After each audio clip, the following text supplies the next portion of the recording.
Aloha, Big Island. Nice to see you. Thanks for inviting us from Maui. Happy to be here. Going to talk to you today about emotional intelligence, and in particular, something called relationship management. What is relationship management? Heck, what is emotional intelligence? I've had a lot of people say to me, emotional intelligence, Michael, my God, when I get emotionally worked up, my intelligence goes right out the window.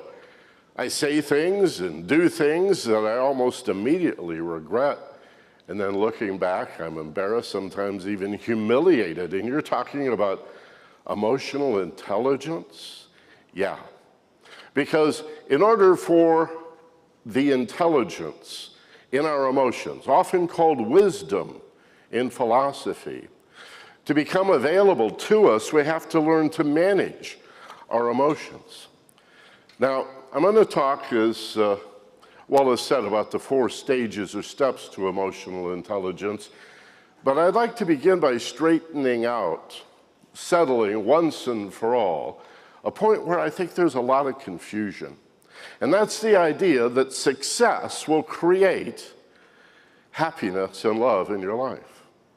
And it's not true. And I hear people who should know better saying, well, I'll be happy when this is done. I'll be happy when I've attained this, when I've accomplished this, when I get to my goal, then I'll be happy. And they defer their happiness, and guess what? They're never really happy. And without relationships, well, we've got nothing. How are you going to have love and happiness if your relationships aren't working? And a core principle in emotional intelligence is your relationships are not going to work if you don't understand yourself. And unless and until you know yourself, the ancient Greeks said that even before their time, know thyself was inscribed over the oracle to Apollo at Delphi in ancient Greece. This is Plato and Socrates saying, yeah, back in the day, right? You'd go to church and you'd have a problem with somebody in your life, and on the way in, over the oracle, it says, hey, buddy, this is really about you. Responsibility is what we're talking about today. And so, if success does not create loving relationships and happiness, then what does? Being responsible for the love and happiness in your life with emotional intelligence. That's my position today, and I've got at least 2 important takeaways for you today, maybe more than that. Maybe the first one is the idea that if success does not create happiness and love, and I know you're arguing with me in your mind right now, and yet let me say, how many successful people do you know who are miserable? Who are never happy, or who are only occasionally happy. It's like the weather. How you doing? Because we're never really sure. You're successful, you're powerful. Doesn't that mean you're empowered? Why aren't you happy? Why are you miserable? Why are you blaming me? Why are you taking your misery out on me? So if we know many successful women and men who are not happy, let's drop this meme that happiness is a function of success and turn it around and understand that happiness and love is the way to success. Happiness and love is the way. In the 60s, we learned in the peace movement, there is no way to peace, that peace is the way. And so it is with happiness and love. There is no way to become happy or to create or manifest love in your life without empowering yourself by saying, I am a happy person. And not only do I have the love I'm looking for, I am the love that I'm looking for. And I'm going to talk to you a little bit about how to do that today. First of all, these 4 steps or 4 stages to emotional intelligence, they are self-awareness and self-management, and then social awareness and relationship management. So the first 2 are about know thyself, And the other two are about empathy and caring about other people and giving what it is you want to receive. We all know these principles, these axioms about you reap what you sow. Nobody ever taught you that you should sow what you reap. Nobody said it's receive and give, but we often behave that way. What does it mean to be self-aware? It means to know yourself, to understand yourself, and then the second part, to manage those feelings. How do you do that? Well, you do it essentially by feeling safe and relaxed.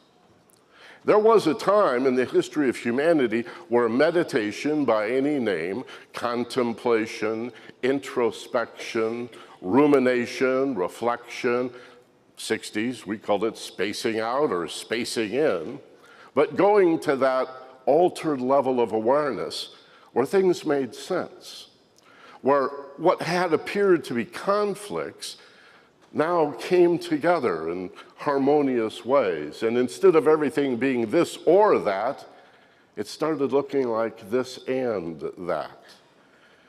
Well, the time has come, even out here in the middle of the ocean, in Hawaii, where our lives are so overstimulated that we have to have some sort of practice of moving into these altered states of expanded awareness.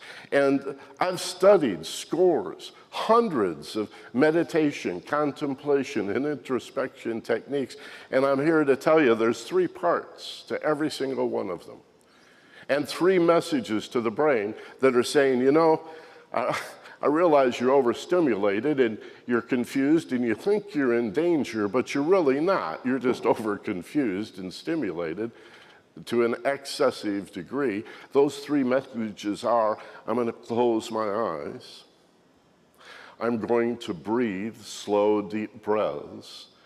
And I'm going to actually let go of muscular tension and feel safe and relaxed. Now let's all do that right now, except hold off on the close your eyes bit. You can practice that at any time. Just right now, take a nice slow breath and hold as you peak, and then as you exhale, identify as the one who lets go. And when you begin to do this and practice this in your life, in the moment, anytime you feel anxious or nervous, or as a formal practice for 10 or 15 minutes a day, an amazing thing begins to happen. Talk about liberation and freedom. You begin to recognize something marvelous, that your feelings are your feelings. I know that sounds really silly and insipid and stupid on the surface. What do you mean? My feelings are my feelings. I'm saying your emotional feelings are a response to your situation. Nobody did them to you. Now, I'm sure there's people in here that know this, and others who think they know it. But it's still incredibly profound to be able to give up, he made me feel this way. Well, she made me feel this way. Well, they did this to me. Well, if it wasn't for this circumstance or this situation, I wouldn't be feeling this way. And then what do? We fixate on trying to control other people. Some people have guns because they want to control other people. Some people threaten. Some people hold grudges. There's all kinds of strategies to try to influence other people to get what you want. You don't need to do that. All you need to do is take responsibility for the fact that the feeling came from you. I know it appears that somebody hurt you if they say something mean and nasty and insulting, but it's like somebody poking you where you're already bruised. And you push them away and say, oh, you hurt me. And they say, well, that shouldn't have hurt you. And you go, oh, yeah, well, I got this bruise. You know, I fell into a doorknob. And, oh, but damn, it really only hurts when you push it there. And you say, well, then I didn't hurt you. And you say, well, yeah, you did. And you say, well, you were already hurt. And each and every one of us is already hurt. And when other people hurt us emotionally, they're just poking the bruise. But the good news is instead of changing them, you can heal the bruise. So if somebody says something mean and nasty and hurtful and insulting to you, you can whisper to yourself inside, that's not true. I'm really not. I remember a time when I thought I was stupid and clumsy and not pretty enough and inadequate, but it's really not true, you see.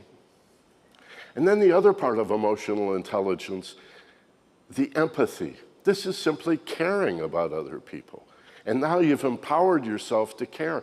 Dr. Norman Vincent Peale, 60, 70 years ago, wrote a book, How to Win Friends and Influence People. And what it comes down to is simply one principle. Just sincerely love other people. Care about them.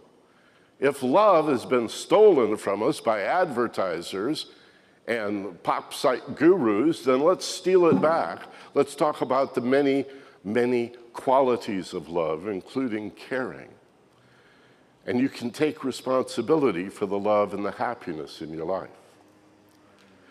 Let me leave you with a little story. Imagine two people on a lifeboat out here in the middle of the Pacific. God forbid their boat sank, and they have no life preservers. And they're in this little rubber life raft, and they confess to each other, I can't swim. The other one says, frankly, neither can I. What are we going to do? Can't swim, no life preservers. If we lose this life raft, we're going down. Glug, glug, glug, we're fish bait.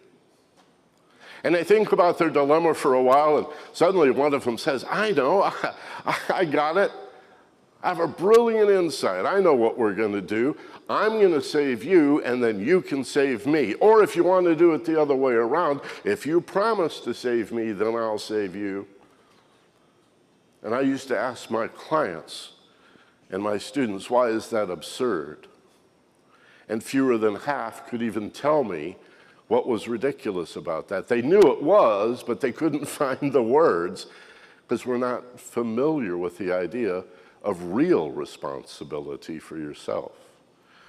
And you say, well, I would never make a bargain like that. Michael, that is really inane. That is really childish. And how many of us have gone out into the world lonely and empty, unhappy, without love in our lives, looking for a relationship to complete us, and finding another lonely, empty person that's saying, I'll fill you up if you'll fill me up. I'll love you if you love me. And the funniest thing is, initially it might even seem to work, but after a while, those empty spots come back because they're yours. The result of you not really knowing what's so wonderful and lovable and truthful and wise about you. And now, because we gave them credit for filling us, now we blame them. How come you don't love me anymore? There was a time when you filled me. And they're going to say, funny, you should mention it, because I was just thinking the same thing. What happened? We can have happiness and love in our lives. We can put our feet directly on the path to success and anything that you want in your life when you use emotional intelligence to take ownership of your feelings. They are your response to the world. It's not being done to you. Aloha, mahalo. Thank you very much.